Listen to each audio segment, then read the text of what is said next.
30살이 되던 해봄, 나는 처음으로 내 삶이 온전히 내 것이라고 느꼈다.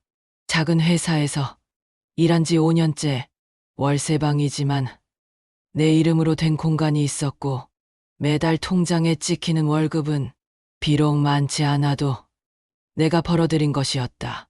무엇보다 곁에는 초등학교 때부터 지금까지 한결같이 내 편이 되어준 동생 민호가 있었다. 민호는 내가 아는 유일한 가족 같은 존재였다. 우리는 같은 고아원에서 자랐고 같은 학교를 다녔으며 서로의 기쁨과 슬픔을 나눠왔다. 민호가 대학에 합격했을 때 나보다 더 기뻐해 주었던 내 모습이, 내가 첫 월급을 받았을 때 소주를 사들고 달려와 축하해 주던 민호의 모습이 아직도 선명하다. 하지만 나에게는 늘 하나의 그림자가 따라다녔다. 다른 사람들에게는 당연한 것, 부모라는 존재가 내게는 없었다. 고아원 선생님들은 내가 물을 때마다 나를 사랑했지만 어쩔 수 없는 사정이 있었을 거라고 말씀하셨지만, 그 말은 위로가 되기보다 더 큰 빈자리를 확인시켜줄 뿐이었다. 나는 왜 부모가 없는 걸까? 그 질문은 평생 내 가슴속 어딘가에 박혀 있었다. 어린 시절의 기억을 더듬어 보면 고아원 생활은 생각보다 나쁘지 않았다. 선생님들은 친절했고 밥은 따뜻했으며 함께 자라는 아이들과의 우정도 있었다. 그런데 유독 기억에 남는 순간들이 있다. 민호 부모님이 찾아오시던 날들이었다. 민호 부모님은 한 달에 한두 번씩 고아원을 방문하셨다. 민호를 데리고 외출을 나가기도 하고 때로는 고아원 안에서 함께 시간을 보내기도 했다. 그런데 이상하게도 민호 부모님은 항상 나를 함께 챙기셨다. 민호만 데리고 나가시는 법이 없었고 간식을 사오실 때도 늘 내 몫이 있었다. 민호도 같이 가자고, 민호 동생이니까 함께 가야 한다고 하시며 내 손을 잡아주셨다. 민호 어머니의 목소리는 언제나 부드러웠다. 그분의 손은 따뜻했고 눈빛은 깊었다. 어린 나는 그저 민호 부모님은 참 좋은 분들이라고 생각했다. 다른 아이들이 부러워하는 눈빛으로 우리를 바라볼 때 나는 민호가 얼마나 행복한 동생인지 새삼 느끼곤 했다. 동시에 나도 민호처럼 찾아와 주는 부모가 있었으면 좋겠다는 생각을 했다. 하지만 그런 날은 오지 않았고 나는 민호 부모님의 따뜻함을 나눠받는 것만으로도 충분하다고 스스로를 달랬다. 중학교에 들어가서도 그 관계는 이어졌다. 민호 부모님은 명절 때마다 우리를 집으로 초대하셨다. 아니, 정확히 말하면 민호를 데리러 오실 때 항상 나도 함께 데려가셨다. 민호 집은 크지 않은 아파트였지만 내게는 동화 속 궁전처럼 느껴졌다.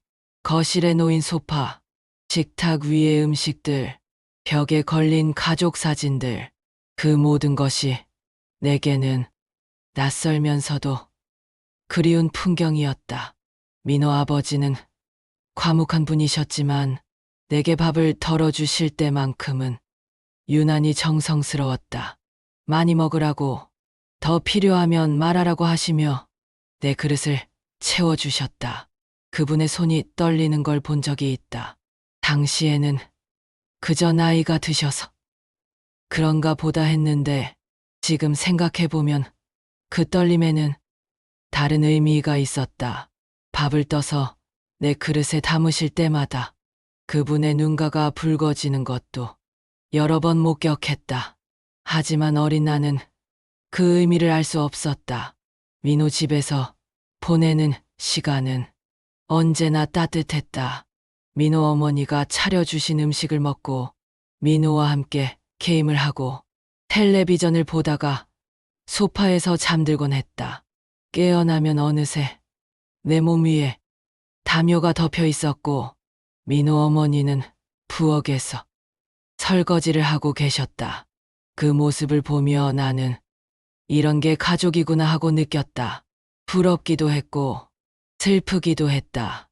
고등학교에 올라가면서 나는 민호 부모님을 어머니, 아버지라고 부르기 시작했다. 민호가 그렇게 부르니까 나도 자연스럽게 따라 한 것이었다.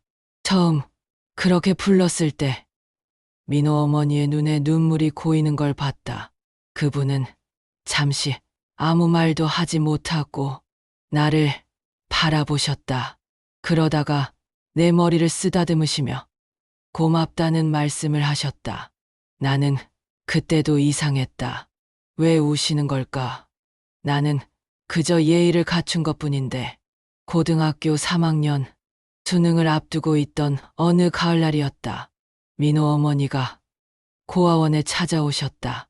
민호를 만나러 온 게 아니라 나를 만나러 오신 것이었다. 고아원 상담실에 앉아 마주 앉은 우리 사이에는 묘한 긴장감이 흘렀다. 민호 어머니는 내게 요즘 공부는 어떤지, 힘들지는 않은지 물으셨다. 나는 괜찮다고, 열심히 하고 있다고 대답했다. 그분은 내가 원하는 게 있으면 언제든 말하라고, 도와줄 수 있는 건 뭐든지 도와주고 싶다고 하셨다. 그분의 목소리는 떨리고 있었다. 내 손을 꼭 잡으신 그분의 소나귀에는 뭔가 절박한 것이 느껴졌다. 나는 당황스러웠다. 이미 충분히 많은 것을 받았다고, 더 이상 바랄 게 없다고 말했다. 하지만 민호 어머니는 고개를 저으셨다. 그분의 눈에서는 눈물이 흘러내렸다. 미안하다는 말을 하셨다. 무엇이 미안하신지 물어보고 싶었지만 차마 입이 떨어지지 않았다. 그 순간 나는 이분들과 나 사이에 내가 모르는 무언가가 있다는 걸 어렴풋이 느꼈다. 그날 이후로도 민호 부모님의 관심은 계속되었다. 대학 진학을 앞두고는 장학금 정보를 알아봐 주셨고, 내가 취업 준비를 할 때는 이력서를 함께 봐주셨다. 심지어 내가 첫 직장에 입사했을 때는 정장 한 벌을 선물로 주셨다. 이제 사회인이 됐으니까 이 정도는 있어야 한다면서 민호 아버지가 건네신 그 정장의 가격표를 몰래 확인했을 때 나는 깜짝 놀랐다. 내 한 달 월급과 맞먹는 금액이었다. 민호에게 물어보니 민호도 그런 비싼 정장을 받은 적이 없다고 했다. 민호는 농담처럼 부모님이 나를 편애하시는 거 아니냐고, 자기보다 나한테 더 잘해주시는 것 같다고 말했다. 그 말에는 어느 정도 진실이 담겨 있었다. 실제로 민호 부모님은 나를 유난히 챙기셨다. 명절 때도, 생일 때도, 특별한 날이 아니어도 수시로 연락이 왔다. 안부를 묻고 밥은 먹었는지, 건강은 괜찮은지, 힘든 일은 없는지 확인하셨다. 때로는 민호보다 나한테 먼저 연락이 오기도 했다. 나는 그저 감사할 뿐이었다. 부모 없는 내게 이렇게까지 신경 써주시는 분들이 계시다는 게 고마웠고, 민호가 이런 좋은 부모님을 둔 것이 부럽기도 했다. 동시에 나는 왜 이렇게까지 나를 챙겨주시는 걸까 하는 의문도 품게 되었다. 단순히 아들의 친한형이라서? 불쌍해서?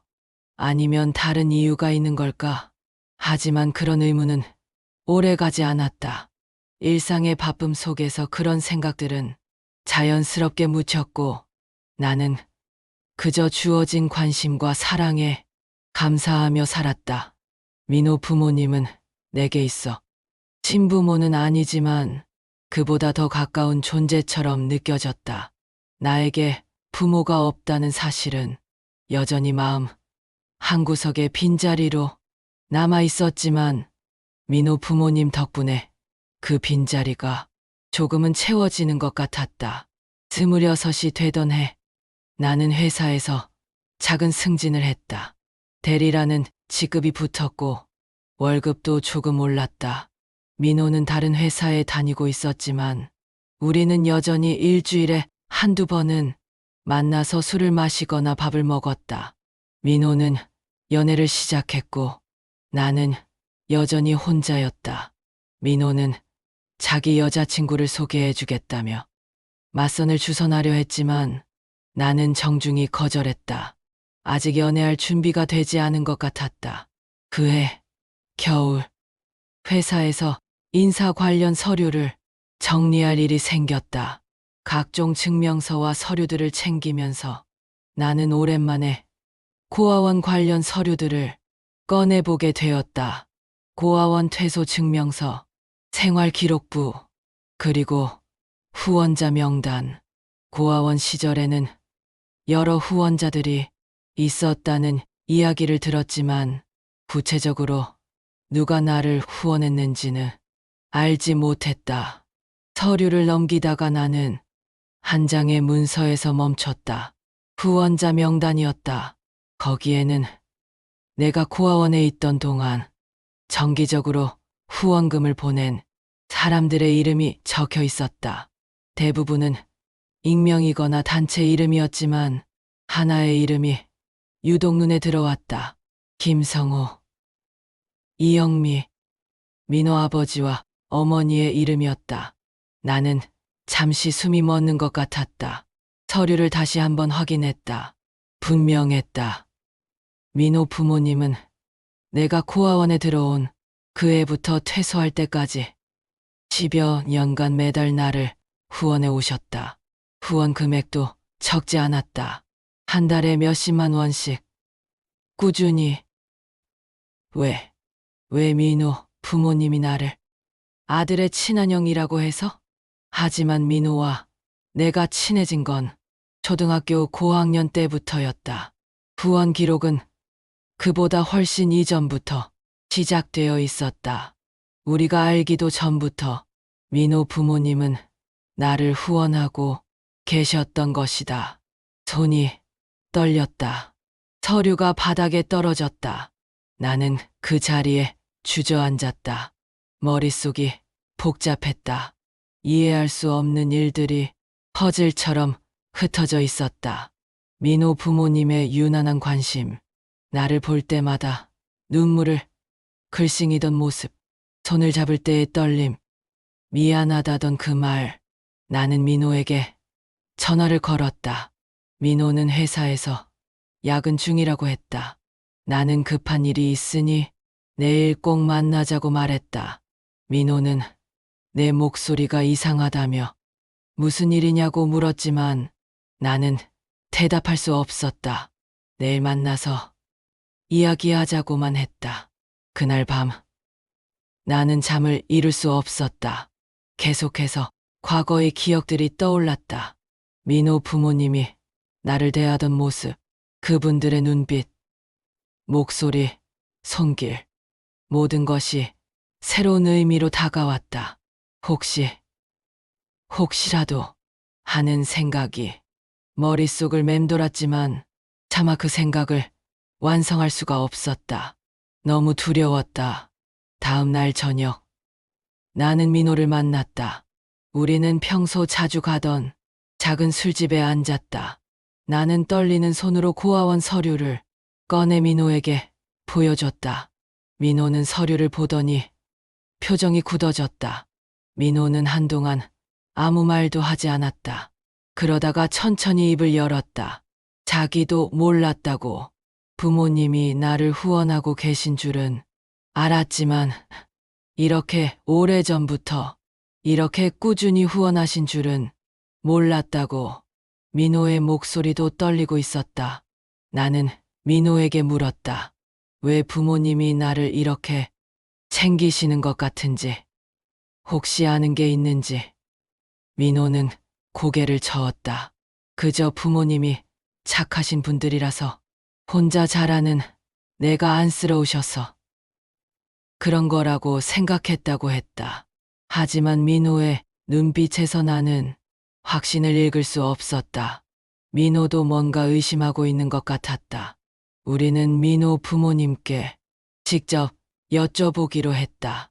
다음 주말 민호 집에서 만나기로 약속을 잡았다. 그 일주일은 내 인생에서 가장 긴 시간이었다. 매일 밤 잠들기 전에 나는 수없이 많은 상상을 했다. 만약 민호 부모님이 나와 특별한 관계라면, 만약 그분들이 나에 대해 뭔가 알고 계신다면, 드디어 그날이 왔다. 토요일 오후 나는 민호와 함께 민호 집을 찾았다. 민호 어머니는 평소처럼 따뜻하게 우리를 맞아주셨다. 저녁 식사를 준비하셨다며 부엌으로 향하셨다. 민호 아버지는 거실 소파에 앉아 텔레비전을 보고 계셨다. 식사 시간이 되어 우리는 식탁에 둘러앉았다. 평소와 다름없는 풍경이었다. 따뜻한 밥과 정성스러운 반찬들, 민호 어머니의 부드러운 미소. 하지만 내 마음은 평소와 전혀 달랐다. 떨리는 손으로 숟가락을 들었지만 음식이 목으로 넘어가지 않았다. 식사를 마친 후 나는 용기를 내어 말문을 열었다. 고아원 서류를 정리하다가 후원자 명단을 봤다고, 그 안에 어머니와 아버지의 이름이 있었다고. 민호 어머니의 손이 멈췄다. 그분의 얼굴에서 혈색이 사라졌다. 민호 아버지는 고개를 떨구셨다. 오랜 침묵이 흘렀다. 벽시계 소리만이 거실에 울려 퍼졌다. 민호는 긴장한 얼굴로 부모님을 바라보고 있었다. 나는 숨을 죽이고 기다렸다. 결국 민호 어머니가 입을 여셨다. 그분의 목소리는 떨리고 있었다. 이제 말해야 할 때가 온 것 같다고. 오래전부터 말하고 싶었지만 차마 용기가 나지 않았다고. 그분의 눈에서 눈물이 흘러내렸다. 민호 어머니는 천천히 이야기를 시작하셨다. 30년 전 그분들은 극심한 가난 속에서 살고 있었다. 민호 아버지는 일용직 노동자였고 민호 어머니는 식당에서 설거지 일을 했다. 하루하루 살아가기도 빠듯한 형편이었다. 그때 아이가 생겼다. 나였다. 하지만 아이를 키울 형편이 되지 않았다. 당장 먹을 것도 부족했고 집도 제대로 된 집이 아니었다. 겨울에는 난방도 되지 않는 반지하 방에서 살았다. 출산 후에도 산후조리는커녕 어머니는 바로 일을 나가야 했다. 나는 잘 자라지 못했다. 영양실조로 자주 아팠고 병원비조차 감당할 수 없었다. 어머니는 매일 밤 나를 안고 울었다고 했다. 이대로는 아이가 죽을 수도 있다는 의사의 말을 들었을 때 그분들은 고아원에 상담을 받으러 갔다. 그리고 그곳에서 충격적인 이야기를 들었다. 나를 정식으로 입양 보내고 싶다면 진권을 완전히 포기해야 한다는 것이었다. 일단 입양 절차가 시작되면 친부모는 어떤 권리도 가질 수 없다는 설명이었다.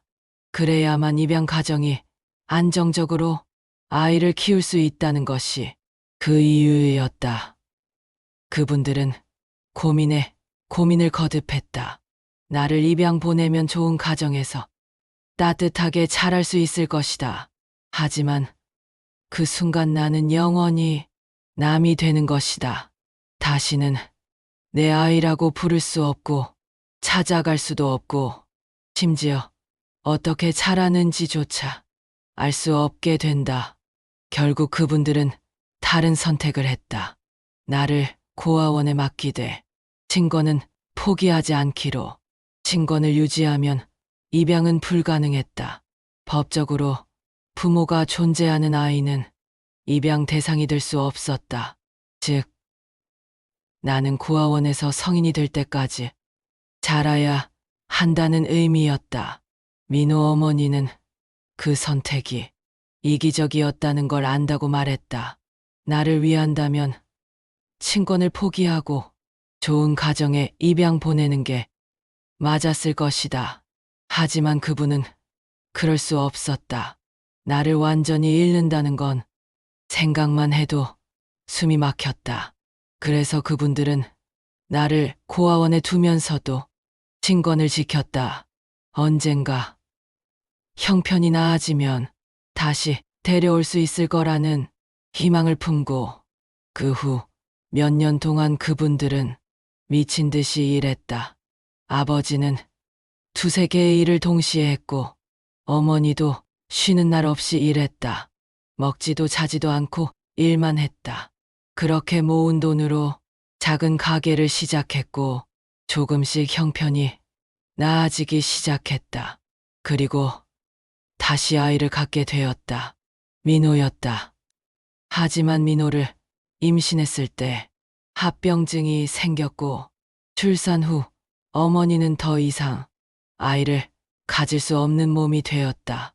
민호가 외동아들이 된 이유였다. 민호가 태어나고 삶이 조금 안정되었을 때 그분들은 드디어 나를 데려올 수 있다고 생각했다. 친권도 있고 이제는 두 아이를 키울 만한 형편도 되었다. 하지만 고아원을 찾아갔을 때 그분들은 또 다른 현실과 마주했다. 나는 이미 고아원 생활에 적응해 있었다. 친구들도 있었고 선생님들과도 유대감을 형성하고 있었다. 고아원 원장은 그분들에게 조심스럽게 말했다. 지금 와서 갑자기 아이를 데려가면 아이가 받을 충격이 클 수 있다고. 특히 동생이 있는 집에 가게 되면 왜 자기만 버려졌다가 이제 와서 데려가는 건지 이해하지 못할 수 있다고. 더 큰 문제는 법적인 부분이었다. 그분들이 나를 고아원에 맡긴 것은 유기가 아니라 위탁이었지만 몇 년이라는 시간이 흐른 뒤였다. 갑자기 아이를 데려간다고 하면 왜 그동안 방치했는지, 아이를 제대로 키울 능력이 있는지에 대한 조사가 필요하다는 것이었다. 그 과정에서 나는 혼란을 겪을 것이고 아동복지센터의 조사와 심리평가를 받아야 할 것이라고 했다. 민호 어머니는 그 모든 과정을 상상하며 두려워했다. 나는 이미 8살이었다. 자아가 형성되고 세상을 인식하기 시작하는 나이였다. 갑자기 나타난 부모가 사실은 자기를 버렸던 사람들이라는 걸 알게 되면 나는 어떤 감정을 느낄까? 증오, 배신감, 혼란, 게다가 민호는 갓 태어난 아기였다. 3살짜리 민호를 돌보면서 8살 된 나까지 데려온다면 그분들의 경제력으로 두 아이를 제대로 키울 수 있을지도 의문이었다. 고아원 원장은 차라리 후원자로 남아서 아이를 지켜보는 게 어떻겠냐고 제안했다. 아이가 좀 더 크고 상황을 이해할 수 있는 나이가 되었을 때 천천히 관계를 회복해도 늦지 않다고. 그분들은 결국 그 제안을 받아들였다. 나를 데려오지 않기로. 대신 정기적으로 후원하고 자주 찾아가서 지켜보기로. 그렇게라도 내 곁에 있고 싶었다. 민호가 5살이 되었을 때부터 그분들은 민호를 데리고 고아원을 방문하기 시작했다. 처음 나를 봤을 때 민호 어머니는 눈물을 참느라 애를 먹었다고 했다. 나는 또래보다 작은 체구였지만 건강하게 자라고 있었다. 밝게 웃는 모습, 친구들과 뛰어노는 모습을 보며 그분은 안도했지만 동시에 가슴이 찢어지는 것 같았다고 했다. 시간이 흐르면서 그분들은 점점 더 깊은 딜레마에 빠졌다. 이제 와서 진실을 말하면 나는 어떻게 받아들일까? 너무 오래 숨겨온 비밀이었다. 초등학교 때는 너무 어려서 말할 수 없었고 중학교 때는 사춘기라서 말할 수 없었고 고등학교 때는 수능을 앞두고 있어서 말할 수 없었다. 그렇게 핑계를 대며 시간을 흘려보냈다. 민호에게도 비밀로 했다. 민호가 알게 되면 충격을 받을 것이고 나와 민호의 관계도 변할 것 같았다. 민호는 나를 가장 친한 형로 여기고 있었다. 형제처럼 아껴주는 형. 그런데 갑자기 사실은 형제였다는 걸 알게 되면 그것도 자기는 입양된 아이이고 나는 친자식이었다는 걸 알게 되면 어떻게 될까? 그렇다. 민호는 입양된 아이였다. 민호 어머니가 더 이상 아이를 가질 수 없게 되었을 때 그분들은 입양을 결심했다.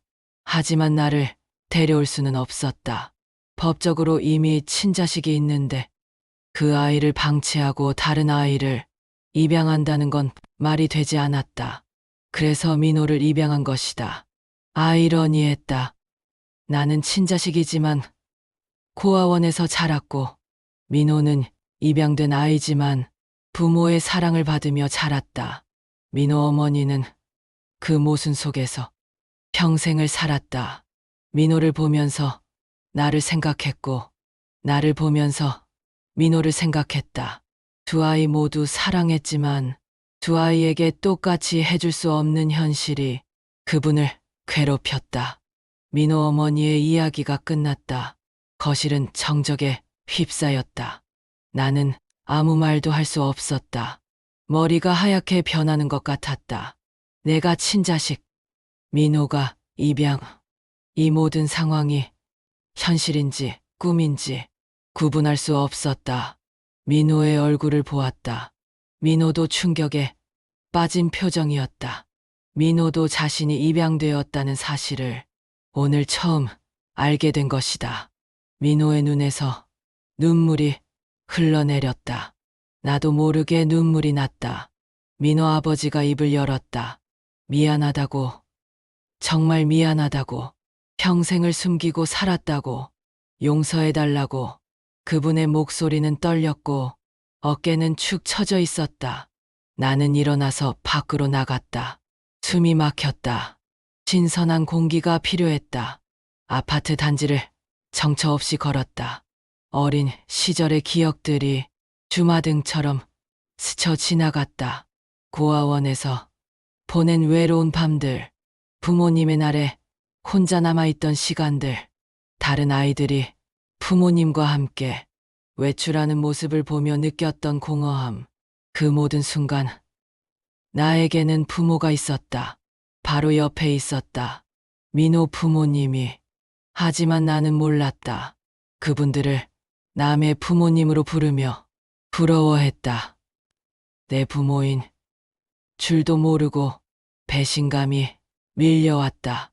왜 말하지 않았을까? 왜 나를 데려가지 않았을까? 친권도 있었으면서 왜 나는 고아원에서 자라야 했는데 민호는 따뜻한 가정에서 자랐는데 공평하지 않았다. 하지만 동시에 다른 감정도 밀려왔다. 그분들의 입장을 생각해보니 그분들도 고통스러웠을 것 같았다. 자식을 버려야 했던 그 절망, 다시 만났지만 진실을 말할 수 없었던 그 괴로움, 매번 나를 볼 때마다 느꼈을 죄책감과 미안함. 한참을 걷다가 나는 벤치에 앉았다. 하늘을 올려다봤다. 별이 보였다. 어릴 적 고아원 마당에서 하늘을 보며 부모님은 저 별들 중 어디에 계실까 상상하곤 했다. 그런데 부모님은 별에 계신 게 아니라 바로 옆에 계셨다. 얼마나 시간이 흘렀을까? 민호가 나를 찾아왔다.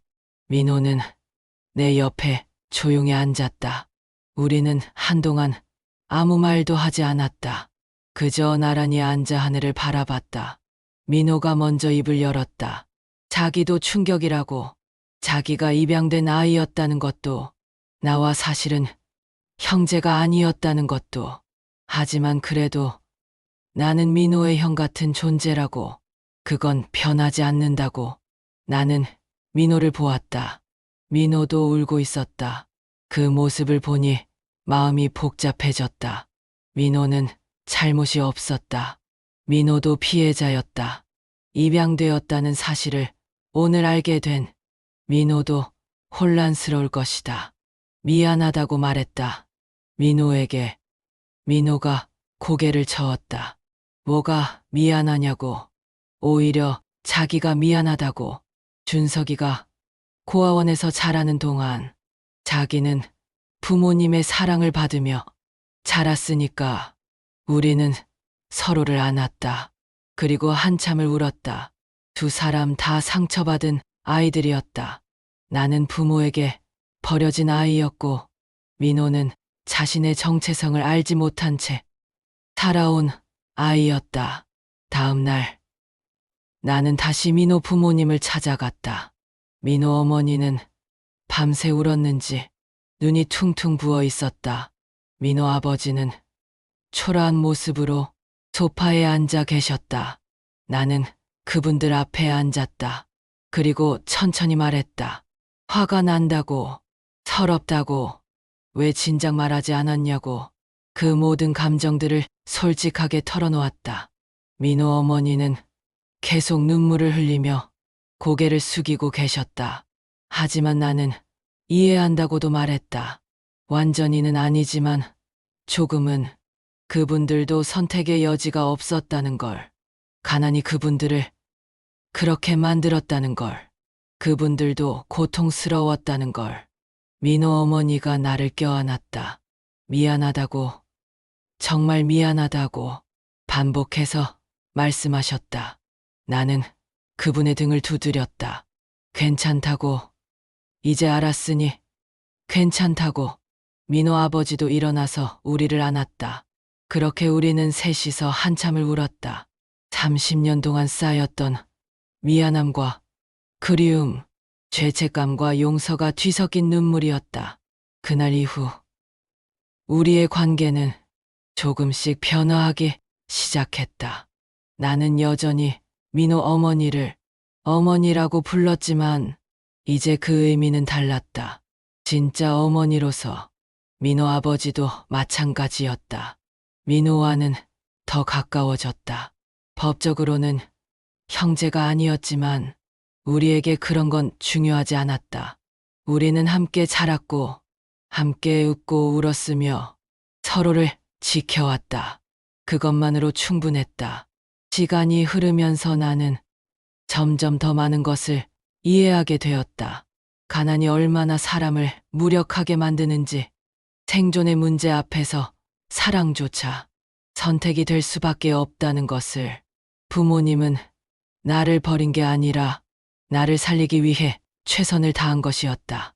고아원에 나를 맡기면서도 친권을 포기하지 않은 것은 언젠가 다시 데려갈 수 있다는 희망을 버리지 않기 위함이었다. 그리고 그 선택 때문에 나는 입양될 수 없었고 고아원에서 성인이 될 때까지 자라야 했다. 아이러니했다. 부모가 나를 포기하지 않았기 때문에 나는 부모 없이 자라야 했다. 하지만 그분들은 단 한 번도 나를 잊지 않았다.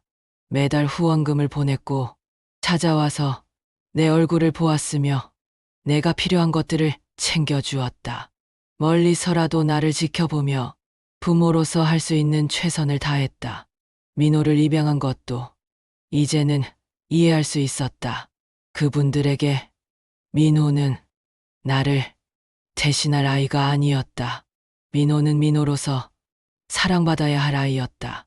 그분들은 두 아이 모두를 사랑했지만 상황이 두 아이에게 다른 삶을 살게 만들었을 뿐이었다. 31살이 되던 해 나는 민호 부모님과 함께 가족 사진을 찍었다. 평생 처음으로 찍는 가족 사진이었다. 사진관에서 우리는 나란히 섰다. 민호 아버지, 민호 어머니, 나, 그리고 민호. 카메라 앞에서 웃는데 눈물이 났다. 사진사가 눈물을 닦으라며 잠시 기다려줬다. 민호 어머니도 울고 계셨다. 민호도 눈시울을 붉히고 있었다. 민호 아버지만 꿋꿋이 서 있으려 했지만 그분의 눈가도 젖어 있었다. 다시 포즈를 잡았다.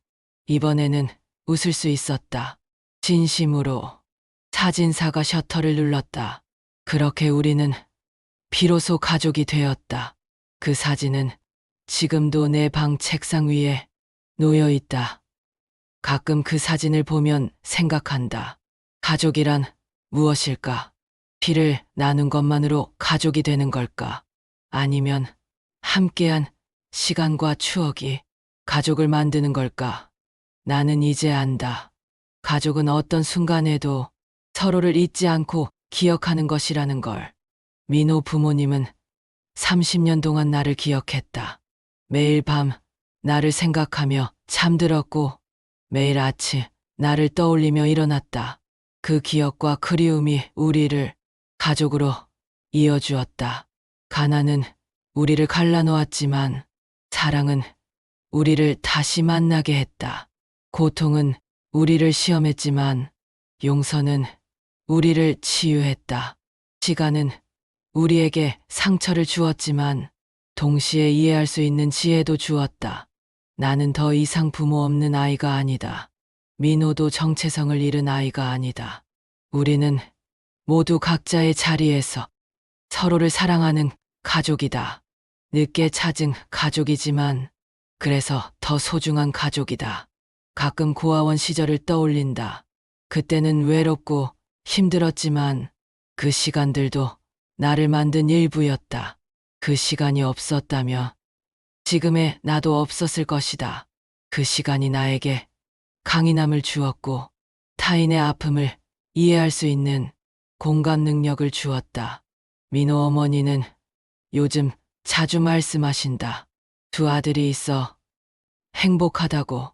비록 한 아들은 늦게 찾았지만 결국 찾아서 다행이라고. 민호 아버지는 말은 없지만 우리를 볼 때마다 환한 미소를 지으신다. 그 미소에는 안도와 감사가 담겨 있다. 민호와 나는 여전히 일주일에 한두 번씩 만난다. 이제는 형제로서. 법적으로는 아니지만 마음으로는 형제다. 우리는 서로의 인생에서 가장 중요한 사람이다. 함께 자랐고 함께 진실을 마주했으며 함께 용서와 화해의 길을 걸었다.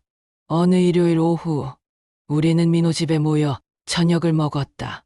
민호 어머니가 정성스럽게 차린 음식들, 민호 아버지가 따라주시는 술, 민호의 장난스러운 농담. 그 평범한 순간이 나에게는 기적처럼 느껴졌다. 식사를 마치고 거실에 앉아 이야기를 나누었다. 별다른 내용은 아니었다. 회사 이야기, 날씨 이야기, 주말 계획. 하지만 그 평범한 대화 속에 우리의 30년이 녹아 있었다. 고통과 그리움, 미안함과 용서, 그리고 사랑. 집으로 돌아가는 길, 나는 하늘을 올려다봤다. 별이 총총했다. 어릴 적 그 별들을 보며 부모님을 그리워했던 기억이 났다. 이제 나는 안다. 부모님은 별에 계신 게 아니라 내 곁에 계시다는 것을.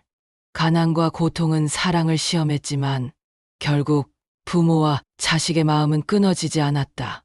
가족이란 피를 나누었는지가 아니라 어떤 순간에도 서로를 잊지 않고 기억하는 것임을 나는 이제야 알게 되었다.